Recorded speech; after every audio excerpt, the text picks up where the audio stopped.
Welcome to my channel. Here, we share inspiring stories of brave and strong people. Maybe you'll see yourself or someone you know in these stories. Thank you for watching.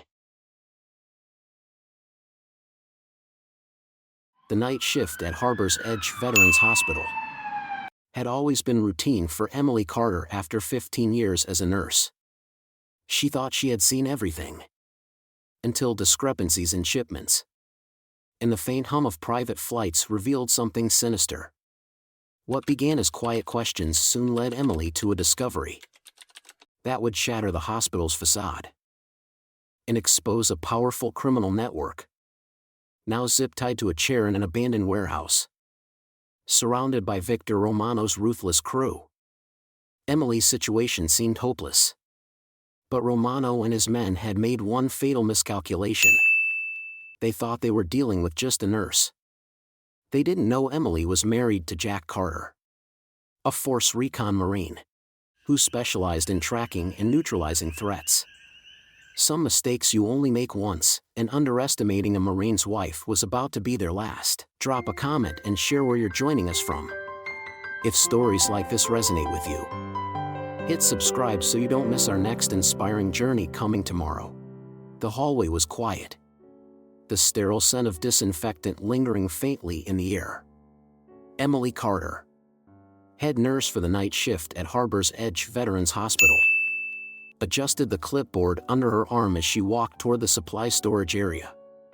Night shifts were her usual, and though she missed the liveliness of daytime operations, there was something about the stillness of these hours that allowed her to focus. Emily reached the door to the storage room and entered her access code. The click of the lock disengaging echoed in the silence.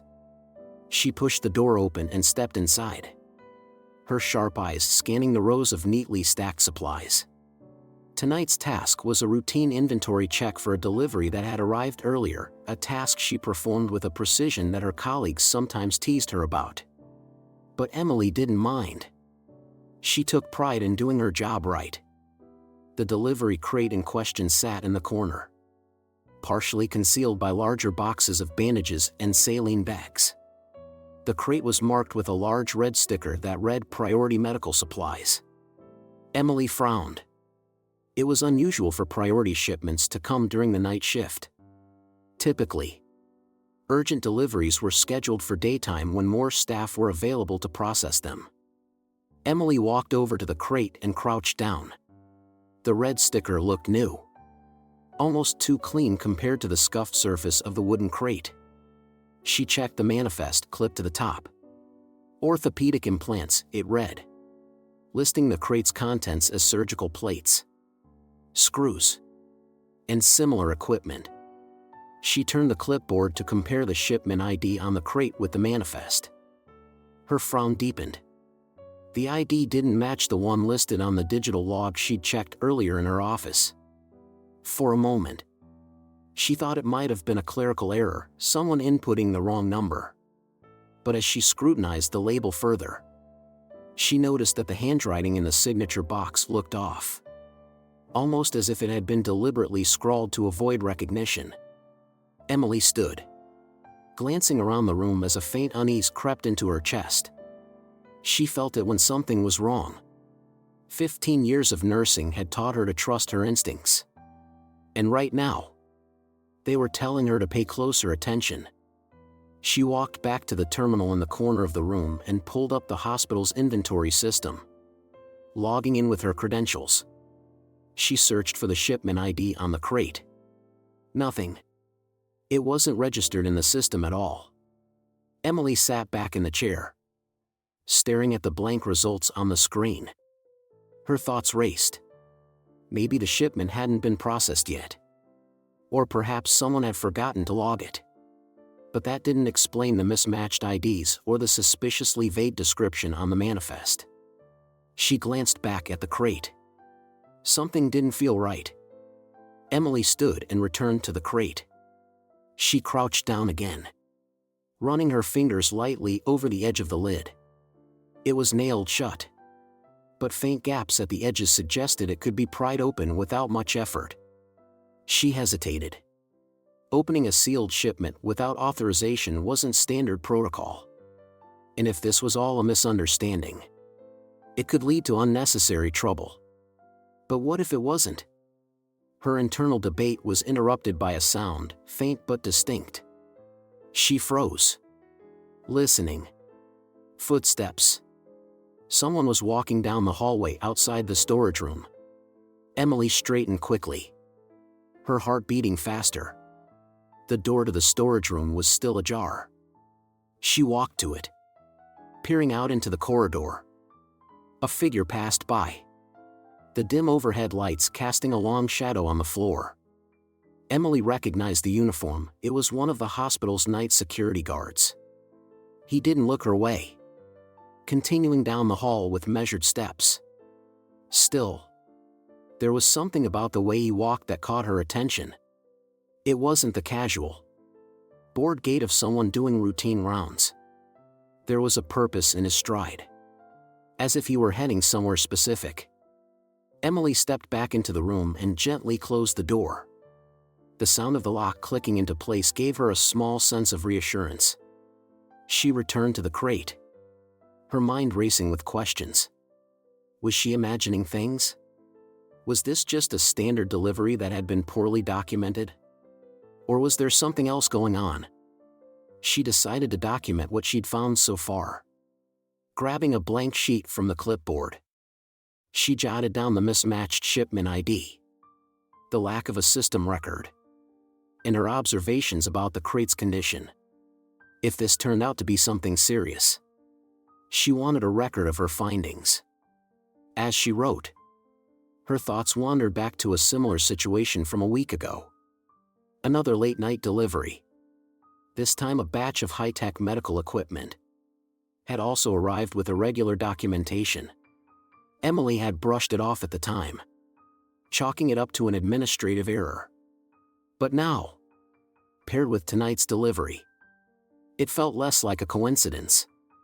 She folded the sheet of paper and slipped it into her uniform pocket. Whatever this was, she wasn't going to ignore it. Emily knew she didn't have enough information yet, but she resolved to pay closer attention to future shipments. If there was a pattern here, she was determined to uncover it.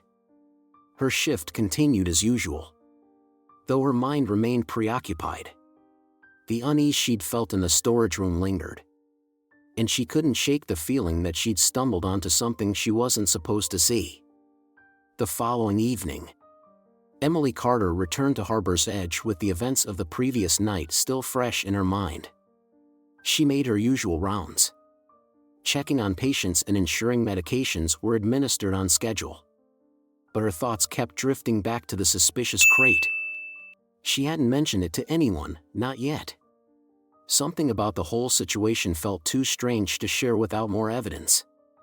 As the night wore on, Emily noticed a delivery truck pulling up to the rear entrance of the hospital. She checked her watch. 11:45 p.m. late-night deliveries weren't entirely unusual, but 2 in a row this week felt off.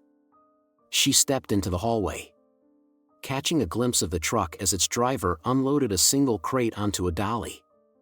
The crate was similar in size to the one she had examined the night before, though this one bore a different sticker. Urgent, it read, in bold red letters. Her pulse quickened as she noted the private flight company's logo on the truck door. It wasn't one she recognized, and most hospital deliveries didn't come directly from private transport companies. Emily moved toward the storage room, her footsteps quiet against the linoleum floor. She stayed in the shadows, watching as the delivery was brought in and logged. Or at least, she thought it was being logged. When she glanced at the clipboard held by the delivery worker, she noticed the name scrawled at the bottom didn't belong to anyone on the night shift. The worker didn't linger.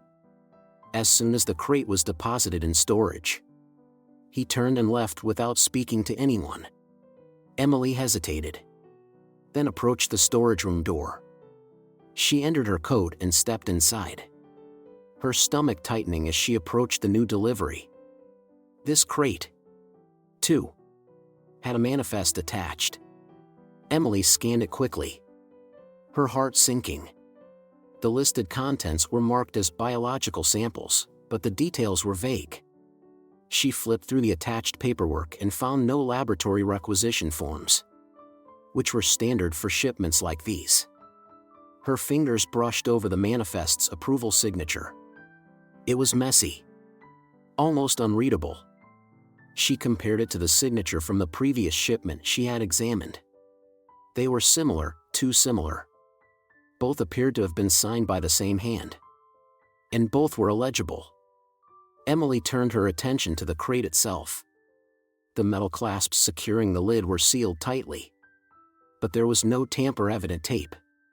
She frowned. If the crate truly contained biological samples, tamper-proof seals would have been required to comply with hospital protocols. She glanced at the door, ensuring she was still alone. The faint hum of the hospital's HVAC system was the only sound in the room. Emily leaned closer to the crate, her fingers hovering over the clasp. She wanted to open it, to know for sure what was inside. But the thought of being caught stopped her. She straightened, taking a step back, as she debated her next move. The door to the storage room opened. Emily turned sharply, her heart racing. A security guard stepped inside, his eyes scanning the room before landing on her. It was the same guard she had seen patrolling the hallway the night before. "Everything okay in here, Ms. Carter?" he asked, his tone neutral but his gaze sharp. Emily forced a smile, nodding. "Just checking the inventory. This shipment came in a little late, so I wanted to make sure it was logged properly." The guard's eyes flicked to the crate, then back to her. He lingered for a moment before nodding. "Let me know if you need any help." "Thanks," she said, her voice steady despite the unease prickling at her neck. He left, closing the door behind him. Emily exhaled slowly, the tension in her chest easing slightly. She looked back at the crate, her mind made up. She wouldn't open it now, not with the guard's sudden interest. Instead, she grabbed her clipboard and quickly jotted down notes about the discrepancies she had observed. Her next stop was the nurse's station, where she logged into the hospital's inventory system. She entered the shipment ID from the crate and hit search. As expected, there were no results. It was as though the shipment didn't exist. Emily leaned back in her chair, her thoughts racing. 2 unlogged shipments in less than a week, both arriving late at night and signed off with the same illegible scrawl. The odds of this being a coincidence were slim. She pulled up a file on her desktop where she kept notes on unusual occurrences at the hospital, things that didn't sit right with her. Most of the entries were minor, like small inventory errors or misplaced supplies. But as she added details about the recent shipments, a pattern began to emerge. Both shipments had come from the same private transport company. Both had vague descriptions on their manifests, and neither was logged in the inventory system. Emily's unease deepened. She couldn't shake the feeling that whatever was going on extended beyond simple administrative mistakes. Her thoughts were interrupted by the sound of footsteps approaching. Emily quickly minimized the file and turned to see Dr. Lucas Grant standing at the edge of the nurse's station. "Late night?" he asked, his voice casual, though his expression was tense. "Always," Emily replied, forcing a small smile. Dr. Grant nodded, his gaze drifting toward her computer screen. "Anything unusual coming tonight?" Emily hesitated. "Just a routine shipment." "Why?" "No reason," he said quickly, though the tightness in his voice suggested otherwise. "If you notice anything out of the ordinary, let me know." "I will," Emily said, watching as he turned and walked away. She waited until he was out of sight before reopening her file. Her fingers hovered over the keyboard as she considered her next move. Something about Dr. Grant's reaction didn't sit right with her. He had always been professional, if a bit distant. But tonight he seemed nervous. Emily glanced at the clock. Her shift was nearly over. But her work was far from done. She would take a copy of the manifest home to review in detail. If there was more to these shipments than met the eye, she was determined to find out. As she gathered her things, she couldn't shake the feeling that she was being watched. The hospital's corridors were quiet, but the faint sound of footsteps echoed in the distance, growing fainter with each step. Emily tightened her grip on the clipboard and headed for the exit, her resolve hardening with each step she took. Emily Carter walked briskly through the corridor toward Dr. Lucas Grant's office. The discrepancies in the shipments had kept her up most of the day, and the questions circling in her mind were too pressing to ignore. If anyone could provide answers, it had to be the Chief of Staff. He oversaw every major operation at Harbor's Edge Veterans Hospital. He had to know why the deliveries were coming in so late and why they weren't logged into the inventory system. Reaching his office door, Emily hesitated for a moment. Steadying herself, she knocked lightly, pushing the door open when she heard his familiar voice call. "Come in." Dr. Grant sat at his desk. His tie slightly loosened as he reviewed a stack of paperwork. He looked up as Emily entered, and his neutral expression shifted to mild irritation. "Emily, what can I do for you?" She stepped forward, holding the clipboard with the notes she'd compiled over the past few nights. "Dr. Grant, I noticed some irregularities with the supply shipments we've been receiving. I thought it was important to bring them to your attention." He leaned back in his chair, gesturing for her to continue. "The shipments we've been getting late at night, there are discrepancies between the delivery manifests and the items in storage," Emily explained. She placed the clipboard on his desk and tapped one of the manifests. "For instance, this shipment was marked as orthopedic implants, but the ID doesn't match the hospital's system. And last night's delivery came in without tamper-evident seals, which is against protocol for biological samples." Dr. Grant picked up the clipboard, scanning the notes with a furrowed brow. "I see," he said slowly, though his tone lacked genuine curiosity. He placed the clipboard down and folded his hands on the desk. "Emily, I appreciate your attention to detail, but these things happen from time to time. A mislabeled shipment or a missing entry in the system doesn't necessarily mean anything sinister is going on." Emily stiffened, taken aback by his dismissive response. "Dr. Grant, I understand that mistakes can happen, but this isn't the first time I've noticed something unusual. 2 shipments this week alone weren't logged properly, and the manifests have signatures I don't recognize. It just seems strange." Dr. Grant sighed, his gaze shifting away from her. "Look, Emily, I know you mean well, but the supply chain has been under a lot of pressure lately. With everything going on in the world, delays and errors are unavoidable. As for the signatures, sometimes outside contractors handle these things. It's not unusual." His words were calm, but Emily couldn't ignore the way his hands fidgeted slightly or how he avoided meeting her eyes for more than a few seconds. There was a tension in his posture that belied his nonchalant tone. "Even so," she pressed, "shouldn't we at least verify that everything is in order? If something goes wrong, it could affect patient care, or worse." Dr. Grant's jaw tightened, and he finally looked her in the eye. "Emily, I understand your concerns, but this isn't something you need to worry about. These deliveries are handled at a higher level. Trust me when I say that everything is under control." His words were meant to reassure her, but they had the opposite effect. Emily's instincts screamed that there was more to this than he was letting on. The way he emphasized higher level made her wonder if he was deflecting, trying to steer her away from digging further. She took a step back, masking her frustration with a polite nod. All right, Dr. Grant. Thank you for your time. He relaxed slightly, as if relieved that she wasn't pushing harder. Of course. And, Emily, if you notice anything else, bring it to me directly. There's no need to involve anyone else. The phrasing struck her as odd, but she forced a small smile. Understood. As she left his office, Emily couldn't shake the feeling that Dr. Grant's dismissive attitude wasn't just professional annoyance.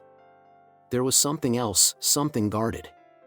His insistence that she bring concerns only to him felt less like an open-door policy and more like an attempt to contain information. Her mind replayed the conversation as she walked back toward the nurse's station. Dr. Grant had always been professional and measured, but tonight he seemed unusually tense. The way his gaze darted to the door when she mentioned the unlogged shipments, the slight tremor in his voice as he dismissed her concerns, it all pointed to one conclusion: he was hiding something. Emily returned to her desk and opened her notes on the computer. Dr. Grant's reaction only solidified her determination to get to the bottom of the mystery. If he wasn't willing to investigate, she'd have to do it herself. As she typed, she glanced over her shoulder, half expecting Dr. Grant to appear again. The conversation had left her feeling unsettled, but it had also sharpened her resolve. Something was wrong at Harbor's Edge, and she was determined to find out what it was. Later that night, the hospital had settled into its usual late-shift quiet. Emily Carter made her rounds with practiced efficiency, but her mind kept drifting to her earlier conversation with Dr. Grant. His reluctance to address her concerns had only deepened her suspicions. She couldn't shake the image of his tense expression or the way his hands fidgeted when she pressed him about the shipments. As she passed by the administrative offices on her way back to the nurse's station, she noticed a faint light shining under the door to Dr. Grant's office. She paused. It was unusual for him to stay this late, especially since he preferred to delegate most nighttime responsibilities to the senior nurses. She was about to continue walking when she heard his voice from behind the door. Emily stopped, instinctively stepping to the side so she couldn't be seen through the narrow window. His voice was muffled, but certain words and phrases carried through the heavy wood, drawing her attention. "No. I told you. It's already been delivered," Dr. Grant said. There was a sharpness to his tone, a mix of irritation and nervous energy. Emily froze, her ears straining to catch every word. "Yes. I understand," he continued after a brief pause. "But the timing wasn't ideal. The staff are starting to notice. Someone on my team, one of the nurses, already flagged it." Emily's stomach dropped. He was talking about her. There was another pause, during which Emily imagined the person on the other end of the line giving him an earful. Dr. Grant sighed audibly, his voice dropping to a near whisper. "Look, just make sure the next one arrives without any delays. We can't afford any more scrutiny. And keep the staff uninvolved, I'll handle it on my end." Emily's pulse quickened. The conversation confirmed what she had suspected. Dr. Grant was aware of the irregular shipments, and he was actively working to keep them under the radar. She took a cautious step closer, careful not to make a sound. Dr. Grant's tone grew even quieter, forcing her to focus intently. "No, we don't need them asking questions about the transport company. As long as the manifests look clean, they won't dig deeper. Just make sure everything stays off the books." Emily felt a chill run down her spine. Off the books? What kind of legitimate medical supplies needed to be hidden from official records? The conversation continued, but she couldn't make out the next few sentences. Dr. Grant's voice dropped too low, and the only thing she could hear was the faint creak of his chair as he shifted. She leaned closer, her heart pounding in her ears. Quietly, "We can't risk losing this channel. The shipments are critical to the operation. Emily's breath caught. Operation. The word lingered in her mind, heavy with implication. Whatever was happening, it wasn't a simple supply chain error. This was deliberate, organized, and much bigger than she'd imagined. Her thoughts were interrupted by the sound of Dr. Grant's phone being set down on the desk. Emily stepped back quickly, retreating to the shadows just as the office door creaked open. Dr. Grant emerged, looking tired and distracted. He didn't notice Emily as he turned and walked down the hallway in the opposite direction. She stayed hidden until his footsteps faded into silence. Then exhaled slowly, her hands shaking slightly. Emily knew she had just uncovered something significant, but the weight of it was almost overwhelming.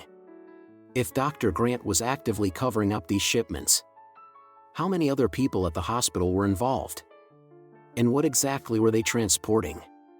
She turned to leave but stopped short when she nearly bumped into a security guard.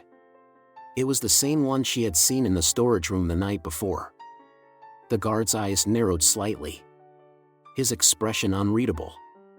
"Ms. Carter," he said, his tone polite but firm. "Everything all right?"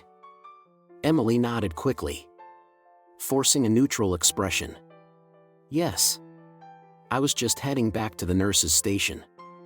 The guard didn't move, his gaze lingering on her for a moment longer than necessary. Then he stepped aside, gesturing for her to pass. "Have a good night." "Thanks," Emily replied, walking away with measured steps. She resisted the urge to glance over her shoulder, though every instinct told her the guard was still watching her. When she finally reached the nurse's station, Emily sat down and opened her notes on the computer. Her hands hovered over the keyboard as she tried to organize her thoughts. Dr. Grant's phone call had confirmed that the shipments were part of a larger scheme, but she still didn't know what it involved or who else might be complicit. She started typing, documenting everything she had heard. She included the phrases that stood out most: off the books, critical to the operation, staff uninvolved. Each word felt heavier as she wrote it down, the implications growing clearer in her mind. Emily saved the file and leaned back in her chair, staring at the monitor. She knew she was in dangerous territory now. Dr. Grant had made it clear he didn't want anyone looking too closely at the shipments, and the fact that he had mentioned her during the phone call meant he was aware of her suspicions. She glanced at the hallway, where the faint hum of fluorescent lights was the only sound. The hospital felt eerily quiet, as though it were holding its breath. Emily knew she couldn't stop now. Whatever was happening, she had to uncover the truth. But as she sat there, her mind racing with questions and possibilities, one thought rose above the rest: who was Dr. Grant working with? And how far were they willing to go to keep this operation hidden? Emily Carter sat at her kitchen table, the soft glow of her laptop illuminating the stacks of papers spread before her. The manifests she'd copied from the hospital were neatly arranged, each marked with her notes scribbled in the margins. She tapped a pen rhythmically against the table as her eyes scanned the screen, her mind piecing together the fragments of an increasingly troubling puzzle. The shipment IDs had been bothering her for days. They didn't match anything in the hospital's inventory system, and the items listed on the manifests were either overly vague or outright contradictory to standard protocols. Tonight, she decided to dig deeper, hoping to find some explanation that would ease her unease. Her search began with the transport company listed on the manifests, Summit Air Logistics. A quick search revealed that it was a private charter service specializing in expedited deliveries, including medical supplies. On the surface, it seemed legitimate, but as Emily delved into the company's flight records, something stood out. All the flights associated with Harbor's Edge had arrived late at night, often during her shift, and all originated from a single location, Sierra Regional Airfield. Emily paused, her fingers hovering over the keyboard. She recognized the name. Sierra Regional was a small, privately managed airfield located about 30 miles outside the city. It wasn't unusual for private medical transport to use smaller airfields. But what caught her attention was the lack of customs checks recorded for these flights. According to the airfield's public records, Summit Air Logistics flights were designated as high-priority medical transfers, exempting them from standard inspections. Her brow furrowed. The exemption made sense for emergency medical supplies. But combined with the inconsistencies in the manifests, it raised more questions than it answered. Why would routine shipments to a hospital require exemption from customs? And why weren't they logged properly in the hospital's system? Emily leaned back in her chair, absently flipping through one of the manifests. A date caught her eye, January 12th. She checked her notes and found that a shipment from that date had also been missing from the inventory logs. Cross-referencing the date with flight records from Sierra Regional, she found a match. A Summit Air Logistics flight had landed at 10:47 p.m. that night. The shipment ID on the manifest aligned with the flight's cargo designation. Her pen paused mid-tap as a realization hit her. Every shipment she'd flagged, every late-night delivery that had seemed off, coincided with a private flight from Sierra Regional. Emily quickly compiled a list of dates and times from the manifests, matching them against the airfield's public records. The pattern was undeniable. Each delivery was tied to a flight, and none of the flights had gone through customs. Emily's stomach churned. This wasn't just a case of sloppy paperwork or a simple administrative error. The shipments were being deliberately routed through channels designed to avoid scrutiny. She thought back to Dr. Grant's evasive responses and his cryptic phone call. He'd mentioned keeping things off the books. Was he complicit in this? Or was he being coerced? Just like she now felt cornered? She turned her attention to the company itself. A deeper search into Summit Air Logistics revealed that it was a subsidiary of a larger corporation, Blackgate Industries. Emily frowned. The name sounded familiar, but she couldn't place where she'd heard it before. A quick search brought up pages of results. Blackgate Industries was a defense contractor with multiple government contracts, including research and development for advanced military technology. Her pulse quickened as the pieces began to fall into place. If Blackgate was involved, this wasn't just about medical supplies. The shipments could contain anything: high-value equipment, classified materials, even weapons. The implications were staggering. Emily stared at the screen, her mind racing. She needed to tell someone she could trust. And there was only one person who came to mind. It was past 8 in the evening when Jack Carter walked into the kitchen, his boots scuffing lightly against the tile floor. He set his duffel bag down by the door, his movements purposeful but relaxed, a stark contrast to the tension radiating from Emily as she stood by the counter. Jack was a Force Recon Marine, and his demeanor reflected years of training. He had an air of quiet confidence, the kind that came from knowing you could handle whatever was thrown your way. But even he wasn't prepared for the expression on Emily's face. "What's going on?" he asked, his voice steady but curious. Emily gestured to the table, where her laptop and papers were spread out like a crime board. "I think the hospital is being used for something illegal," she said bluntly.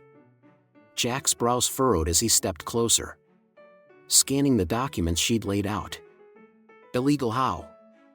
She quickly summarized everything she'd uncovered: the suspicious shipments, the private flights, the ties to Blackgate Industries. As she spoke, Jack's expression grew darker, his jaw tightening. He picked up one of the manifests, his sharp eyes scanning the details. "This doesn't add up," he muttered, more to himself than to her. "Medical supplies don't need this kind of cover. And if they're avoiding customs," he trailed off, his mind clearly working through the implications. Emily nodded. "Exactly. And Dr. Grant," he knows something. He's been acting nervous. And I overheard him on the phone, talking about keeping things quiet. He even mentioned me. He knows I've noticed." Jack set the paper down and looked at her, his expression serious. "Emily, this isn't just some paperwork issue. If what you're saying is true, this could be big. Really big." "I know," she said softly, her voice tinged with both determination and fear. "That's why I need your help. I don't know how far this goes, but I can't just ignore it." Jack's gaze softened for a moment as he placed a reassuring hand on her shoulder. "We'll figure this out. But you need to be careful. If these people are willing to go to these lengths to cover their tracks, they won't think twice about silencing anyone who gets in their way." Emily swallowed hard, the weight of his words sinking in. She'd known the risks, but hearing them voiced out loud made them feel all the more real. "What should I do?" she asked. "Document everything," Jack said firmly. "Keep a record of what you found. But don't confront anyone directly. Leave that to me. I'll do some digging on my end, see what I can find out about Blackgate and this transport company. In the meantime, stay alert. If anything else happens, you let me know immediately." Emily nodded, grateful for his steady presence. She didn't know where this would lead, but with Jack by her side, she felt a little less alone. The next morning, Emily Carter arrived at Harbor's Edge Veterans Hospital feeling the weight of her discoveries. The tension between her responsibility to her patients and the growing danger of her investigation gnawed at her. But she pushed it aside. She reminded herself that she wasn't just a nurse anymore, she was someone standing in the way of whatever was being hidden at the hospital. As she parked her car, she couldn't help but notice a sleek black sedan idling across the lot. The tinted windows made it impossible to see who was inside. But the vehicle didn't belong to any of the staff or patients she recognized. The uneasy feeling that had settled over her in recent days intensified. But she forced herself to move on. Inside the hospital, she resumed her routine, greeting staff and checking on patients. Though her focus was fractured, every sound, every movement in the halls felt heightened. She found herself glancing over her shoulder more often than usual, as if anticipating someone would approach her at any moment. Around noon, as she was organizing medications at the nurse's station, she noticed two men standing near the staff entrance. They were dressed in plain clothing, button-up shirts and slacks, but their rigid postures and the way they scanned the hallway betrayed them as out of place. Emily paused, pretending to review a chart as she observed them. One of the men caught her eye briefly, then turned to speak with his companion. Moments later, one of them began walking toward her. Emily's pulse quickened, but she maintained a calm exterior, setting the chart down as the man approached. "Ms. Carter?" he asked, his tone polite but clipped. "Yes," she replied cautiously.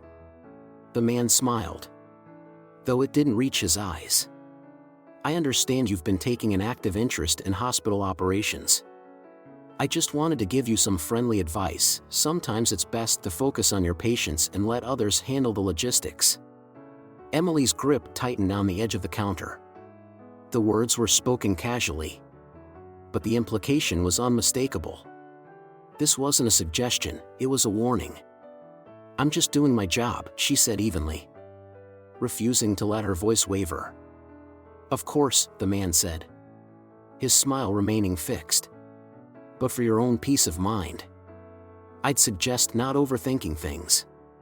These are complicated times, and it's easy to get caught up in misunderstandings." With that, he gave a small nod and walked back to his companion. The two men exchanged a few words, then exited through the staff entrance, leaving Emily standing frozen at the station.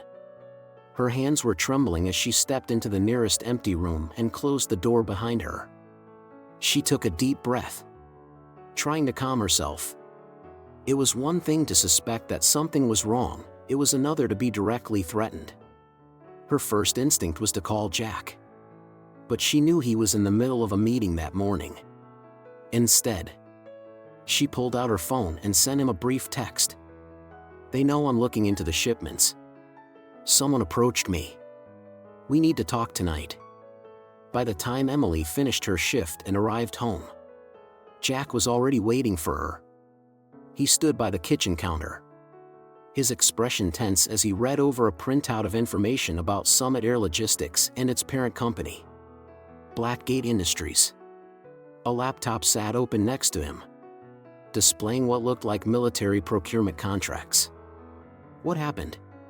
Jack asked the moment she stepped inside. His sharp tone told her he already knew it was bad. Emily recounted the encounter with the two men, her voice steady despite the lingering fear she felt. Jack listened intently, his jaw clenching as she described the veiled threat. "They're watching you," he said grimly when she finished. "They know you've seen too much. And now they're trying to intimidate you into stopping." Emily nodded, taking a seat at the table. "But why? What are they hiding that's so important?" Jack pulled up a document on the laptop and turned it toward her. "I've been digging into Blackgate Industries. They've got their hands in a lot of things, government contracts, private security, even experimental weapons development. But here's the part that stood out to me. They've been flagged before for misusing their transport networks to move equipment without proper authorization." Emily's eyes scanned the screen, taking in the details. "So you think they're using the hospital as a cover?" "It makes sense," Jack said. "Hospitals are perfect for moving things under the radar. People don't question medical supply shipments, especially when they're labeled urgent or classified. And with Blackgate involved, it's not hard to imagine they're moving more than just medical equipment." Emily leaned back, the pieces of the puzzle falling into place in her mind. Dr. Grant must be in on it. He's been signing off on these shipments, or at least pretending to. And I overheard him talking about keeping the staff uninvolved. He knows what's going on, but he's too afraid, or too complicit, to do anything about it. Jack's expression darkened. If he's involved, that makes this even more dangerous. People like him don't take risks unless they're either desperate or being pressured. Either way, it means whoever's behind this won't hesitate to shut you down if you get too close. Emily felt a chill at his words but forced herself to stay focused. "So what do we do?" Jack sat down across from her, his eyes steady. "First, you need to be careful, more careful than ever. No more digging at the hospital. If they're watching you, they'll be waiting for any excuse to act. I'll keep looking into Blackgate and this transport network. And if I find anything solid, we'll figure out how to use it." "And what about the threats?" Emily asked quietly. Jack reached across the table, placing a reassuring hand over hers. "They want you to feel scared so you'll back off. But you've got me now. And I'm not letting anything happen to you. If they want to fight, they'll get one." Emily managed a small, determined smile. Jack's confidence was a comfort, but she knew the road ahead wouldn't be easy. The men at the hospital had made it clear they were willing to escalate. And whatever Blackgate was involved in, it was big enough to justify taking risks. She couldn't let her guard down, not for a second. "Whatever this is," Jack said, his voice steady, "it's not stopping here. We'll handle it together." Emily nodded, her resolve hardening. They didn't have all the answers yet, but they had each other, and that was enough to start. If you enjoyed this story, please subscribe to our channel, it means so much to us. Now, let's get back to the story. Emily Carter pulled into her driveway just as the sun dipped below the horizon. The soft amber glow of the evening settled over the quiet suburban street. She glanced in her rearview mirror out of habit, noting nothing out of the ordinary. Yet the tension that had been simmering inside her since the veiled threat at work hadn't subsided. She couldn't shake the feeling that something, or someone, was watching. Inside her house, Emily began her usual evening routine. She set her bag on the counter, double-checked the locks on the doors, and started preparing dinner. The rhythmic chop of the knife on the cutting board was almost soothing.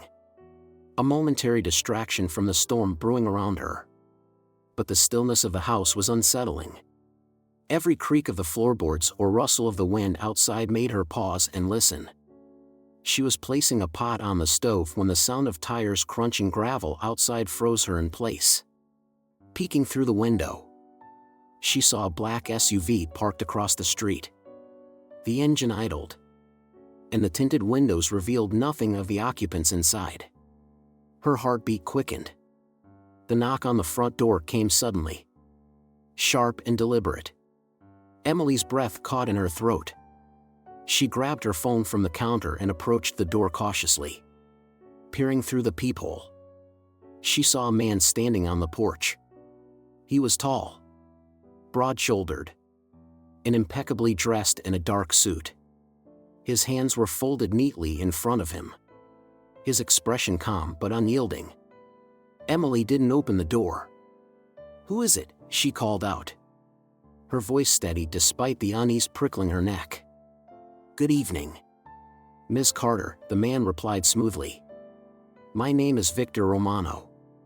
May I come in? We need to have a little chat." Her blood ran cold at the name. Romano.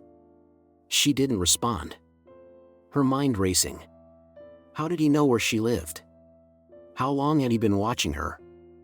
When she didn't answer, Romano leaned closer to the door, his voice softening but losing none of its menace. "It's in your best interest to let me in. I'd rather this be a polite conversation." Emily's grip tightened around her phone.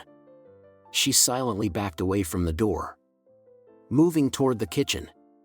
Before she could dial for help, the unmistakable sound of the door being forced open echoed through the house. She turned just in time to see Romano and two other men step inside, the broken lock hanging loosely on the door frame. "Now, that's better," Romano said, brushing imaginary dust from his sleeve. His sharp eyes swept over the room before landing on Emily. "You've been busy, haven't you? Digging where you don't belong." Emily backed toward the counter, her free hand searching for something, anything, that could serve as a weapon. "You have no right to be here," she said, her voice firm despite the fear coursing through her veins. Romano chuckled. A cold, humorless sound. "Oh, Ms. Carter, you made this necessary. My associates and I have some questions for you." Before he could continue, there was a commotion outside.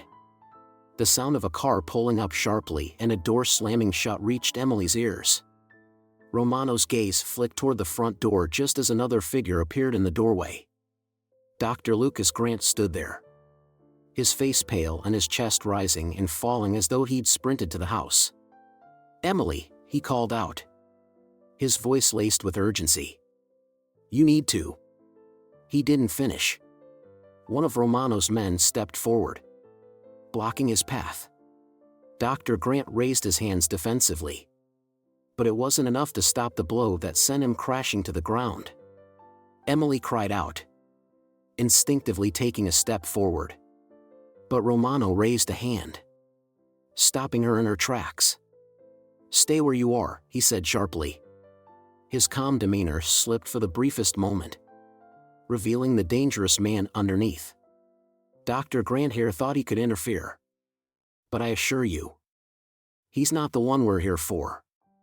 Emily's heart pounded as she watched Dr. Grant clutch his side, groaning in pain. The two men who had accompanied Romano dragged him out of sight, leaving Emily alone with the man who now commanded the room. Romano turned back to her, his dark eyes gleaming with cold amusement. "Now, where were we? Ah, yes. You've been collecting information that doesn't belong to you. Emily forced herself to meet his gaze, her mind racing. I don't know what you're talking about. Don't play coy, Romano said, stepping closer. The manifests. The flight records. The little notes you've been keeping. You've seen things you weren't supposed to. And I'm here to clean up your mess. Her hand brushed against a knife on the counter. But she didn't reach for it yet. She needed to keep him talking. If you're so worried about what I know, maybe you shouldn't have left such a trail, she said, her tone sharper than she intended. Romano's lips twitched in a half-smile. Clever. But you're mistaken if you think that makes you untouchable. All it means is that I'll have to be more thorough in ensuring you don't become a problem. Emily's eyes flicked toward her phone, which she had set down on the counter moments earlier. If she could just find a way to send a signal to Jack. Romano caught the movement and nodded to one of his men. Check her phone. Make sure there's nothing incriminating. The man moved toward the counter. But Emily acted first. She grabbed the knife and held it out in front of her, forcing him to stop. Don't touch it. Romano raised an eyebrow, clearly amused. Do you really think that's going to help you? Emily's grip tightened on the knife. Maybe not. But I won't make this easy for you. Romano studied her for a moment before nodding slightly. The man nearest her backed off. But the tension in the room remained thick. You've got guts. I'll give you that, Romano said. But guts won't save you. I suggest you cooperate. Ms. Carter. It'll be easier for everyone. Emily didn't answer. Her mind was already working on her next move, calculating her limited options. The situation was spiraling, and she knew she had to act fast. But one thing was certain, she wasn't going down without a fight. Emily's fingers tightened around the knife, her pulse hammering in her ears. Romano's men loomed nearby, their expressions cold and watchful, while Romano himself stood with an air of unshaken confidence. She could see it in his eyes. He wasn't bluffing. He was dangerous. And she was running out of options. The faint hum of her phone vibrating on the counter drew her attention. The faint hope that it could be Jack spurred her into action. She needed a way to send him a signal without tipping Romano off. Romano took a step closer, his voice calm but sharp. You're stalling. Emily. I don't have time for games. Where are the files? The notes? You're going to hand over everything you have, right now. I told you. I don't have anything, she said, her voice steady despite the fear curling in her chest. I didn't take anything from the hospital. Lies don't suit you, Romano said, his tone darkening. He motioned to one of his men, who immediately began rifling through the drawers and cabinets in her kitchen. If you won't cooperate, we'll find it ourselves. Emily's heart raced as she watched the man tear through her belongings. Every moment they spent searching was another moment she could use to act. Her phone was still within reach, the screen lighting up briefly as the vibration ended. She couldn't risk picking it up, not yet. Instead, she shifted her grip on the knife, angling her body to block Romano's view of the counter. You think I'm scared of you, she said, her voice cutting through the tension. I've seen what you're doing. You're smuggling weapons through a hospital, using people like me as cover. How long do you think you can keep that hidden? Romano's eyes narrowed, his composure cracking for a split second. You're bold. I'll give you that. But boldness can get you killed. Ms. Carter. Let's not test how far I'm willing to go. The threat hung heavy in the air. But Emily didn't flinch. Instead, she used the momentary distraction to press her hand against the edge of the counter, subtly sliding her phone toward her. She felt the cool surface under her palm and swiped at the screen. activating the emergency distress app Jack had installed months ago. The signal was sent. Romano didn't notice her movement. His attention focused on the man who had begun tearing through her living room. "Find it," he barked, his voice rising for the first time. "She's hiding something. And I want it now." The man nodded, flipping over cushions and opening drawers. Emily's stomach churned as she thought of all the evidence she had at the hospital, safely hidden in her locker. They wouldn't find anything here, but she couldn't let them figure that out. Her phone vibrated again, and this time she saw the faint glimmer of a message preview. "Jack, I'm on my way. Stay put." Relief washed over her, but she didn't let it show. She needed to keep Romano focused on her, buying Jack time to get there. "You think I'm the only one who knows what you're doing," she said, her voice steady. "You're underestimating how many people are watching you. You're sloppy. The shipments, the flights, the signatures, it's all traceable. You've already left a trail." Romano's lips curled into a sneer. "You talk too much. You're not in a position to lecture me." He motioned to the man nearest her. "Keep an eye on her. If she tries anything, make her regret it." The man stepped closer, his broad shoulders blocking the light from the overhead fixture. Emily's grip on the knife tightened as he leaned in, his expression cold. "Put it down," he ordered. Emily didn't move. "Not until you leave my house." The man smirked, reaching for her wrist. In one swift motion, Emily brought the knife up, forcing him to back off. She wasn't aiming to harm, just to keep him at bay, but it was enough to make him pause. "You've got guts," Romano said, his tone mocking. "But guts won't save you. Ms. Carter. You're playing a game you can't win." Before Emily could respond, the sound of sirens in the distance cut through the tense atmosphere. Romano's head snapped toward the window, his eyes narrowing. "What the hell is that?" Emily's heart leapt. Jack must have acted faster than she anticipated.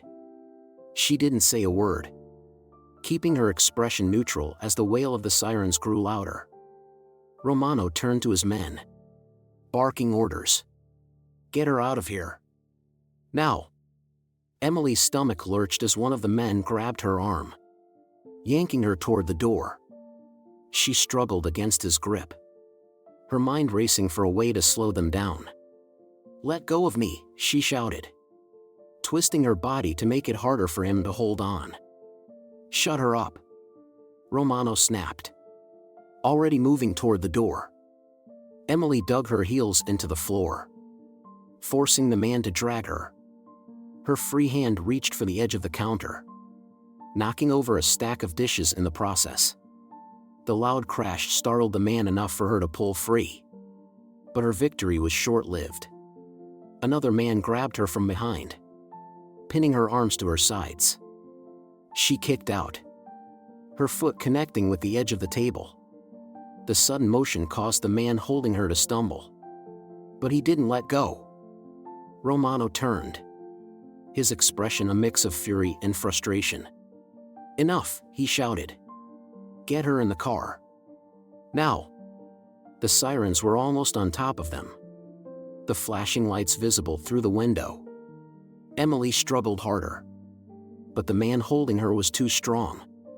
She was dragged toward the door, her heart pounding as she caught a glimpse of the black SUV parked at the curb. Just as they reached the doorway, the sound of tires screeching to a halt outside filled the air. Emily's head turned toward the noise, and she saw a familiar figure stepping out of a vehicle. Jack. He was here.